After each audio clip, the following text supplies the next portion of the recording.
সালামু আলাইকুম। ১২ই ফেব্রুয়ারি নির্বাচনের মাধ্যমে বাংলাদেশ জামায়াত ইসলামী বিরোধীদলীয় সক্ষমতা অর্জন করেছে। তাদের ১৯৪১ সালের প্রতিষ্ঠার পর থেকে এটাই মনে হয় সর্বপ্রথম ভারতীয় উপমহাদেশে জামায়াত ইসলামী বিরোধীদলীয় ক্ষমতা অর্জন করল। ভারতীয় উপমহাদেশে কোনো দেশে বিরোধী দল বা সরকারি দলে কখনো জামায়াত ইসলামী ছিল না। এককভাবে তারা কখনো সরকার গঠন করেনি। বাংলাদেশের সর্বপ্রথম তারা বিরোধী দলের মর্যাদায় পৌঁছে গেছে। এই বিরোধী দলের মর্যাদা জনগণ তাদেরকে যে উদ্দেশ্য ভোট দিয়েছে, সেই হিসেবে তাদের যদি জনপ্রিয়তা যদি ধরে রাখতে হয়, জনগণের মাঝে যদি তাদেরকে বেঁচে থাকতে হয়, তাহলে তাদের ইশতেহারে যেই ঘোষণা করেছে, যে ওয়াদাগুলো করেছে, সেগুলো বিরোধী দলীয় হিসেবে যতটুকু কার্যকর ভূমিকা রাখা যায়, সে হিসেবে রাখতে হবে। তারা বিরোধী দলে যাওয়ার পরে তারা যদি মনে করে ইশতেহার আমাদের আর দায়িত্ব পালন করতে হবে না, তাহলে তারা জনগণ থেকে ছিটকে পড়বে। তারা যাতে জনগণের মাঝে বেঁচে থাকতে পারে, জনগণের মাঝে যদি তাদের জনপ্রিয়তা যদি ধরে রাখতে চায়, তাহলে তাদের কিছু টেকনিক প্রয়োগ করতে হবে। ১ নাম্বার হচ্ছে তারা জনগণের মাঝে সর্বপ্রথম যেটা ওয়াদা করেছে, তারা এমপি হলে সরকারি প্লট গ্রহণ করবে না। এটা বাস্তবায়ন করতে হবে। তারা ট্যাক্স ফ্রি গাড়ি নিবে না। এটা বাস্তবায়ন করতে হবে। কারণ এগুলো হচ্ছে সবচাইতে এমপি হওয়ার পর লোভনীয় বিষয়। এই লোভনীয় বিষয় যদি তারা এড়িয়ে যেতে পারে, তাহলে জনগণের মাঝে তাদের ব্যাপারে একটি পজিটিভ ধারণা সৃষ্টি হবে। ৩ নাম্বার হচ্ছে দুর্নীতি, চাঁদাবাজি করা যাবে না। অর্থাৎ এই ক্ষেত্রে তাদের দলকে, জামাত ইসলামীকে জিরো টলারেন্স দেখাতে হবে। ৪ নাম্বার, প্রতিটি সংসদীয় আসনে যে ইশতেহার দিয়েছেন তার শতভাগ পূর্ণ করার চেষ্টা অব্যাহত রাখতে হবে। অনেক এমপি আছেন নিজ এলাকার আসনের সমস্যা অনুযায়ী ইশতেহার ঘোষণা করেছে। সেগুলো যেভাবে সম্ভব সরকারি দলের সাথে নেগোসিয়েশন করে এগুলো তাদেরকে আদায় করে জনগণের মাঝে সে অধিকার ফিরিয়ে দিতে হবে। যদি বলে যে আমরা বিরোধী দল, আমাদের দায়িত্ব নাই, তাহলে আপনি জনগণকে যে ওয়াদা দিয়েছেন সে ওয়াদা পূরণ করতে পারবেন না। পরবর্তী জনগণ আপনাকে ৫ বছর পরে আপনি যখন ভোট চাইতে যাবেন তখন আপনাকে মনে রাখবে না। ৫ নম্বর, ৬৮ জন এমপিকে তাদের মেধা, যোগ্যতা, কাজ দিয়ে প্রমাণ করতে হবে কেন তারা অন্যান্য দল থেকে ভিন্ন। জামাত ইসলামী সবসময় নিজেদেরকে অন্যান্য দল থেকে ভিন্ন হিসেবে উপস্থাপন করে। তারা দুর্নীতিবাজ না, চাঁদাবাজ না, তারা দর্শন করে না, অপরাধ করে না, চুরি করে না। তারা সবসময় এগুলা গত নির্বাচনে ১২ ফেব্রুয়ারি আগে অনবরত বলে গেছে।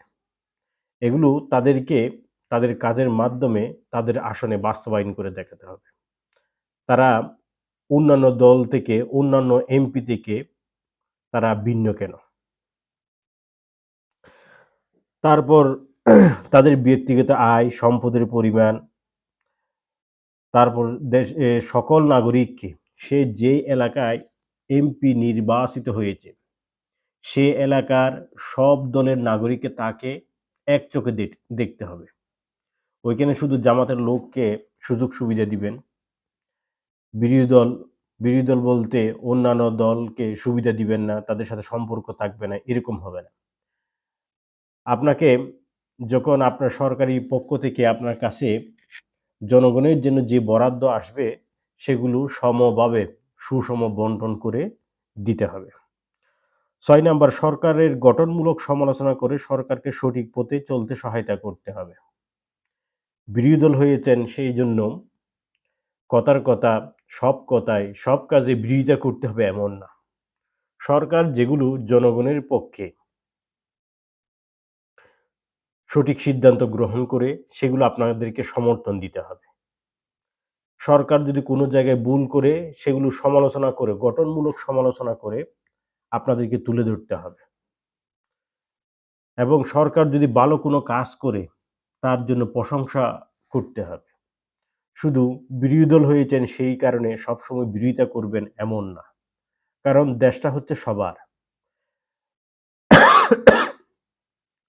ক্ষমতাসীন দলও চায় দেশ ভালো হোক, বিরোধী দলও চায় দেশ ভালো হোক। দুই দলেরই যেহেতু উদ্দেশ্য চাওয়া এক, সেই জন্য যেগুলো ভালো সেগুলোতে কি প্রশংসা করতে হবে, সেগুলোর জন্য ধন্যবাদ জানাতে হবে। জনগণ যে আস্থা রেখে ৬৮ জন এমপি নির্বাচিত করেছেন, তাদের প্রতিদান দিতে হবে। জনগণের মাঝে তারা যে ওয়াদা করেছেন, সেগুলো পূরণ করতে হবে। এগুলো পূরণের মাধ্যমে, এছাড়া আপনারা যে আসনগুলোতে ৬৮টি আসনে এমপি নির্বাচিত হয়েছেন, সেখানে শহর, দোকান, বাজার, ঘাট ইত্যাদি যেগুলোতে চাঁদাবাজি হয়, সেই চাঁদাবাজি সমূলে নির্মূল করতে হবে। নির্মূল করার জন্য সরকারি আইন শৃঙ্খলা বাহিনী আইনের প্রয়োগ করতে হবে। প্রয়োজনে আপনারা আপনার যেই সব এলাকায় চাঁদাবাজি হয়, সেগুলোতে সাইনবোর্ড আকারে দুর্নীতি নির্মূল, চাঁদাবাজি নির্মূল, এই আসনে কোনো চাঁদাবাজি হবে না, এভাবে বিভিন্ন ব্যানার ফেস্টুন করে আপনারা আপনাদের এলাকায় আসনগুলোতে টাঙিয়ে রাখতে পারেন। এবং যদি কোথাও চাঁদাবাজি হয়, মানুষ যাতে সহজে সেগুলো অভিযোগ করতে পারে, সেই ধরনের মোবাইল নাম্বার চালু রাখা এবং মোবাইলের মাধ্যমে পুলিশকে ইনফর্ম করা, যাতে তারা দ্রুত ব্যবস্থা গ্রহণ করে। জামাত শিবিরের কোনো নেতাকর্মী আবার দুর্নীতি দমন করতে গিয়ে, অন্যায় দমন করতে গিয়ে, চাঁদাবাজি দমন করতে গিয়ে আইন নিজের হাতে তুলে নেওয়া যাবে না। কাউকে আঘাত করা যাবে না। আইনের মাধ্যমে থেকে, আইন শৃঙ্খলার মাধ্যমে এগুলো নির্মূল করার এবং জনগণের মাঝে সচেতনতা সৃষ্টি করার চেষ্টা করতে হবে। এবং যে ইশতিহার ঘোষণা করা হয়েছে, ইশতিহারে অনেকগুলো বিষয় আছে। এগুলো সরকারের সাথে বসে কিভাবে আদায় করা যায়। ২ দলই ইশতিহার জনগণের জন্য, জনগণের কল্যাণের জন্য। তাহলে কিভাবে জনগণের কল্যাণ কিভাবে হয়?